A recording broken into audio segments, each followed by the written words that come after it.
अंधेरा। कृपया ध्यान दें। दिल्ली के द्वारका सेक्टर 26 में एक पुराना मकान खाली पड़ा था। आसपास के लोगों का कहना था कि 5 साल पहले मकान में रहने वाला खुराना परिवार रातों रात अचानक गायब हो गया और फिर कभी कोई उस घर में रहने नहीं आया। लेकिन आज सुबह से ही वहाँ चहल पहल थी। किसी मिश्रा परिवार ने घर खरीद लिया था और मिश्रा जी का बेटा अतुल और उसकी नई नवेली पत्नी कविता वहां रहने आने वाले थे। सुबह के वक्त अतुल और कविता घर में पहुंचते हैं। अतुल, घर की साफ सफाई तो बहुत अच्छी से हो गई है। हाँ, देखकर लगता नहीं कि 5 साल से बंद पड़ा है। हाँ, लेकिन इतने दिन से कोई इसे संभालने क्यों नहीं आया? अरे कविता, इस मकान के मालिक का कोई अता पता नहीं, कहाँ चले गए कोई नहीं जानता। तो फिर आपने घर को किससे खरीदा? मकान मालिक के कोई दूर के रिश्तेदार हैं, बहुत कम पैसों में बेच रहे थे तो मैंने खरीद लिया। जानती हो ना, दिल्ली में जमीनों के भाव कितने हो गए हैं। हाँ, लेकिन कोई गड़बड़ तो नहीं है ना? नहीं बाबा, ऐसा कुछ नहीं है। अतुल बाथरूम में नहाने जाता है और कविता किचन में। तभी उसके हाथ से स्पून गिर जाती है। जैसे ही कविता स्पून उठाने के लिए नीचे झुकती है, उसे किचन की शेल्फ के नीचे किसी की आंखें नजर आती है। कविता चीख कर बाहर की तरफ भाग आती है। अरे कविता, कविता क्या हुआ? अरे तुम ऐसे चिल्ला क्यों रही थी? क्या हुआ? वहाँ अलमारी के नीचे कोई है। अतुल नीचे झुककर देखता है और घबरा के पीछे हट जाता है। मैंने कहा था ना, कुछ है वहाँ पर। अतुल, चलो हम यहाँ से चलते हैं। तुम भी ना कविता, वहाँ कॉकरोच है और कोई भूत नहीं है। एंड आई नो तुम्हें कॉकरोच से कितना डर लगता है। अतुल, मैं सच कह रही हूँ, वहाँ कॉकरोच नहीं बल्कि कुछ और था। किसी की आंखें। मुझे डर लग रहा है, मैं यहाँ नहीं रह सकती। अतुल कविता की बात नहीं सुनता और रात होने की वजह से कविता को सोने के लिए कहता है। डर की वजह से कविता को नींद नहीं आ रही थी। तभी उसकी नज़र कमरे की छत पर लगे फैन के पास एक मकड़ी पे जाती है। वो मकड़ी को देखने लगी। देखते ही देखते कविता को एहसास होता है कि मकड़ी का आकार बढ़ता जा रहा है। कविता घबरा कर चीखने की कोशिश करती है, पर तभी वो देखती है कि मकड़ी एक डरावनी शक्ल में बदल गई। अतुल, उठो, वो देखो। क्या हुआ कविता? तुम ठीक तो हो ना? क्या हुआ? वो देखो अतुल, वो कौन है? एक छोटी सी मकड़ी, और कौन? इस घर में कुछ अजीब है अतुल, हमें यहाँ नहीं रहना चाहिए। ऐसा कुछ नहीं है, बेकार में डर रही हो तुम। अगली सुबह ब्रेकफास्ट के टाइम पर। कविता, आज मैं ब्रेकफास्ट नहीं कर पाऊंगा, मुझे बहुत देर हो गई है। प्लीज अतुल, कुछ तो खा लो। देखो, मैंने नाश्ता टेबल पर लगा दिया है।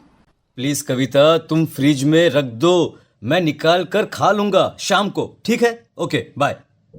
अतुल ऑफिस चला जाता है और कविता किचन में काम करके जैसे ही बाहर निकलती है तो देखती है कि डाइनिंग टेबल पर एक बुजुर्ग औरत और एक आदमी बैठ के ब्रेकफास्ट कर रहे थे। कविता ये देखकर खौफ से भर जाती है। कौन है आप लोग और यहाँ क्या कर रहे हैं? अतुल, बचाओ। क्यों डर रही हो बेटा? मैं इस घर का मालिक हूँ, रंजीत खुराना। और मैं इनकी बीवी रमनदीप खुराना। लेकिन आप लोग तो गायब। मेरा मतलब। किसने कहा? अरे हम तो यहीं रहते हैं, इसी घर में। वो देखो, हमारे कपड़े, सारा सामान सब तो है। लेकिन बेटा, जब से तुम आई हो ना, हम बड़े खुश हैं। अकेले पड़ गए थे ना। कविता ने चारों तरफ देखा और वो हैरान रह गई कि घर में खुराना और उसकी बीवी के कपड़े और सामान नजर आ रहा था।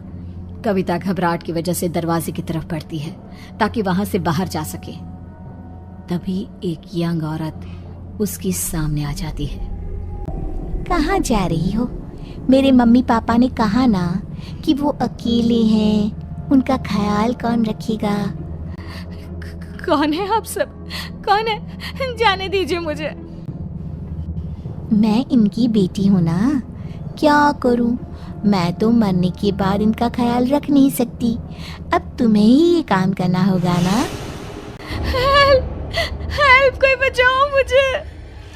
कविता भागती है और अपने कमरे में जाकर एक कोने में बैठ जाती है। पूरा दिन वो एक जगह बैठी रहती है। शाम को 5 बजे अतुल घर आता है और कविता को ऐसी हालत में देखकर परेशान हो जाता है। क्या बात है? अरे तुम यहाँ ऐसे? तुम्हारी तबीयत खराब है क्या? क्या हुआ? वो अतुल खुराना और उसकी बीवी यहाँ इस घर में। कौन खुराना? कविता, ये क्या बहकी बहकी बातें कर रही हो तुम? इस घर के मालिक अतुल वो यही है, इसी घर में। मैंने उन्हें देखा है और उनकी बेटी भी। तभी कविता ने देखा कि बुजुर्ग औरत, आदमी और उनकी बेटी कविता के ठीक सामने आकर खड़े हो गए। वो देखो अतुल, वो सब यहाँ है, तुम देख रहे हो ना? ओ ये, अरे ये तो मेरे मॉम डैड हैं। इनसे डरने की क्या जरूरत है? चलो अब उठो, डिनर बनाओ सबके लिए। और सुनो, मम्मी पापा को इंसानों का मांस बहुत पसंद है, तो वही पकाना। क्या कहा तुमने? तुम्हारे मम्मी पापा?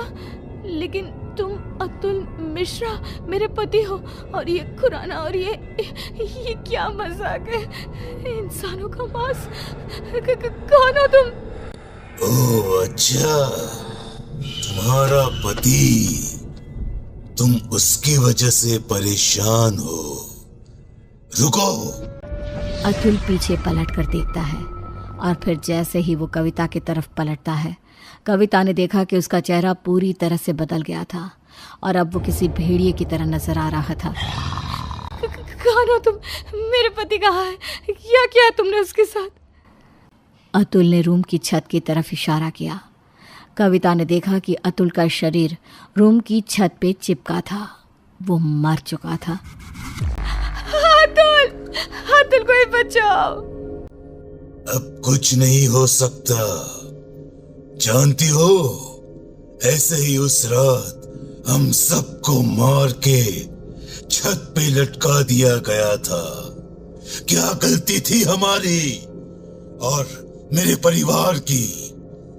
यही इसी फैन के पीछे हमारी डेड बॉडी छुपा दी गई, फॉल सीलिंग करवा के, ताकि किसी को पता ना चले।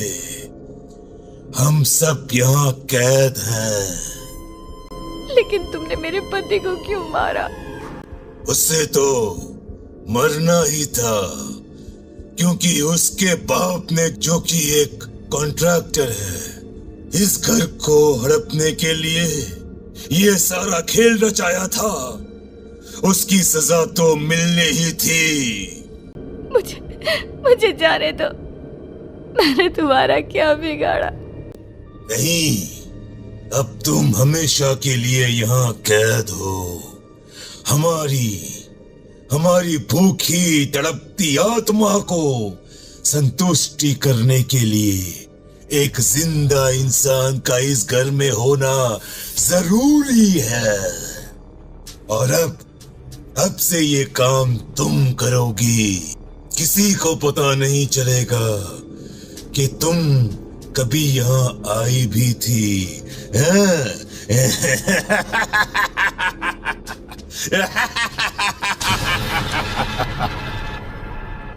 उसके बाद सेक्टर 26 में एक खबर और फैल गई कि खुराना के मकान में रहने आए अतुल और कविता भी अचानक से गायब हो गए।